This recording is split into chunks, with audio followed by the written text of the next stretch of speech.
Hello ladies and gentlemen, and welcome to the Boxing, Weights and Rugby YouTube channel. Let's talk rugby.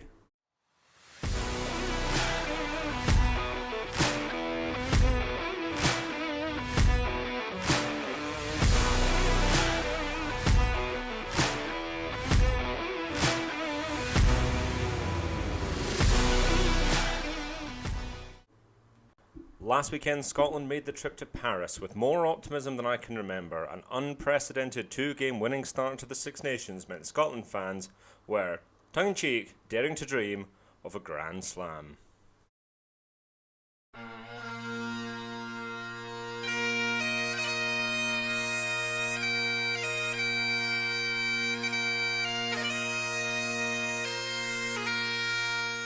Life comes at you fast as a Scotland fan.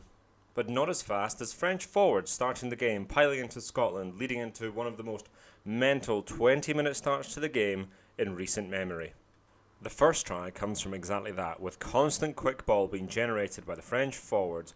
Scotland defence condenses. Seeing this, wardrobe-shaped Antoine Dupont spots this and cuts out what is left of the Scottish defence in one pass, leading to a simple score for Romain Ntamack. I have some concerns. Scotland then attempt to match France's physicality, but it goes badly wrong, losing Grant Gilchrist, one of the most obvious red cards you will see all year. What do you say to that, Captain Holt? Pain. That's it. Things go from bad to worse as Scotland are reeling from going a man down. France do what any well-coached team would do and stretch the field of play as wide as they can. Brilliant work tracking round from Romain Ntamack meant that the last Scottish defender has to commit, making an easy score in the corner for Dumortier. To be Scottish! It's shite being Scottish! With a lot. At this point, Scotland were in desperate need of a hero. And up stepped one man, France tight head prop Mohamed Hawass, who you may remember from this incident. Hawass commits one of the dumbest offences I have ever seen and gets himself sent off. Suddenly, Scotland have a lifeline. But sadly, I think Ted says it best. It's the hope that kills you.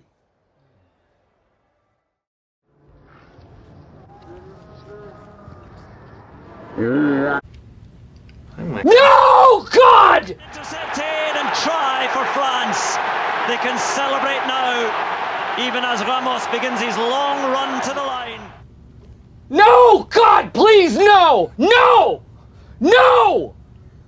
19-0 down with 60 minutes to play, things looked bleak for Scotland after one of the maddest openings to the game I have ever seen. Ron, will you sum that up for us? Boy, that escalated quickly. I mean, that really got out of hand fast. Scotland now needed a hero of their own, and one man stepped up, the Messiah and occasional naughty boy himself, Finn Russell. Scotland's first try is another great example of the hide the Finn play from the previous video, combined with a stunning sleight of hand. Tui Pelotu, with a brilliant dummy runner, blocks out 4 French defenders, giving Finn Russell the time and space to have 3 realistic attacking options: kick through, miss pass, or this. On the board, they have their try. Great line from Jones, taking advantage of the fact the last French defender flew out of the line to try and stop the wide pass to Hogg. Feeling better, Ted? Yes. The Yes. second Scotland try comes from having a multitude of attacking options and the skill set to execute them. Johnny Gray is a realistic option to pick and go right, stopping the French forwards from covering round, but Ben White gets the call from Tui Pelotu, who throws an excellent dummy before another sleight of hand puts the phenomenal Hugh Jones over in the corner. Celebrating a moment of joy with his team in a way that you really have to see to understand, and then even when you see it... Third Scotland try starts with a more unlikely hero. Scrummaging legend one W.P. Nell, who despite being a flanker down on his side, manages to destroy the French scrum, causing it to wheel round to the right, opening the open side of the pitch and stopping the French back row from getting involved. The ball is lightning fast and the defence are so terrified of what Finn Russell is going to do that they can't really commit and don't do anything. As a result, Finn flops over for the try. Finn Russell has earned this fear by transforming his game from the outdated moniker of a madcap maverick to an incredible, all-round fly half, up there with the likes of Richie Mwanga, his Irish counterpart this weekend, Johnny Sexton, and France's Romain Ntamack. Here we have an example of Finn turning a kicking duel that Scotland are losing badly into a huge net gain by turning French fullback Ramos inside out. Here we have a great example of his game management trapping France on their own line when there's nothing better on. He is also capable of acts of genius like this. Quickly back up to his feet, and that's what he brings as well. Finn Russell, the mercurial magic. As well as the beautiful passing game he's best known for. And sometimes he puts it all together, and when this happens, he simply is the best 10 in the world. Sadly, despite Finn's brilliance, an old nemesis reared its ugly head once again, and the cut-throat clinical Scotland of the first two games became an all too familiar blend of exciting potential and soul-crushing frustration. Following on from the brilliant break by Russell we showed you earlier, Scotland attempt to go wide before the French defence can set. Schoeman, who was once again great all game, manages to get his pass out to Richie, but if Richie's pass is in front of Duhan, he's likely to score. Sadly, he goes behind and Scotland are forced out into touch. We then have Xander Fagerson agonisingly dropping the ball on the line, and then the ever-brilliant Antoine Dupont stopping another Finn Russell break just when you thought he was through, as well as being a constant pest at the breakdown at key points in the game.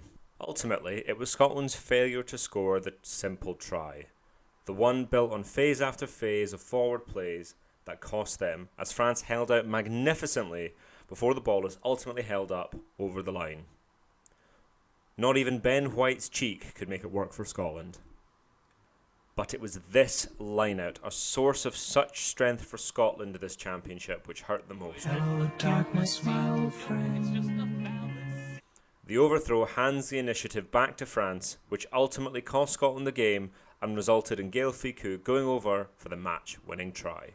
To Fickou, and Fickou clinches it. Looking ahead to the Ireland game this weekend, Scotland can take plenty of positives from Paris. Jack Dempsey comes in for the fit-again Hamish Watson to add some aggression to the pack beside Matt Fagerson and Jamie Ritchie, both of whom have had outstanding tournaments so far. Johnny Gray comes in for the suspended Grant Gilchrist in the second row and starts alongside his brother Richie Gray for the first time since March 2017.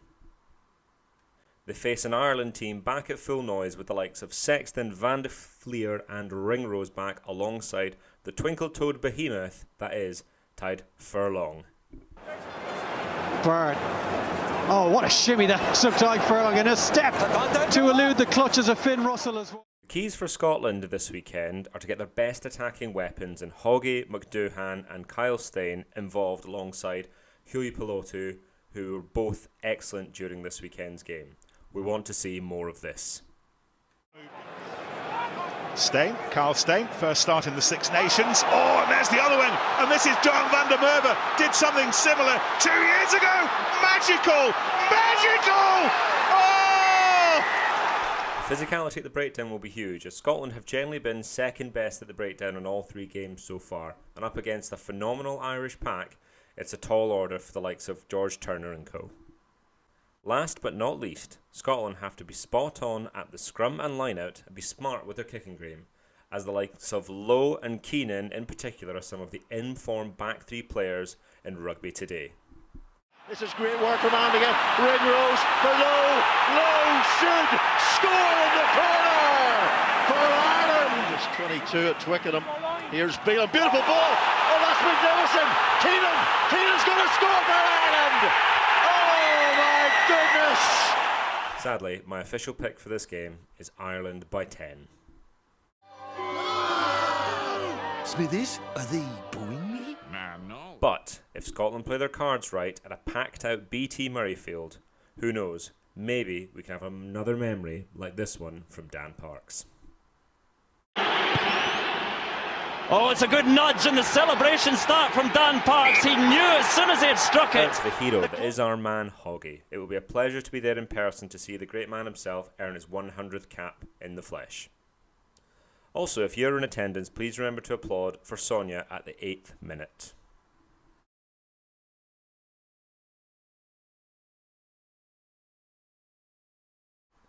Thank you for watching, everybody. Please don't forget to like, comment and subscribe, and leave a letter in the comments letting us know which sport you are here for. Drop a B for boxing, a W for weightlifting and an R for rugby. Thank you, everybody, and have a great evening.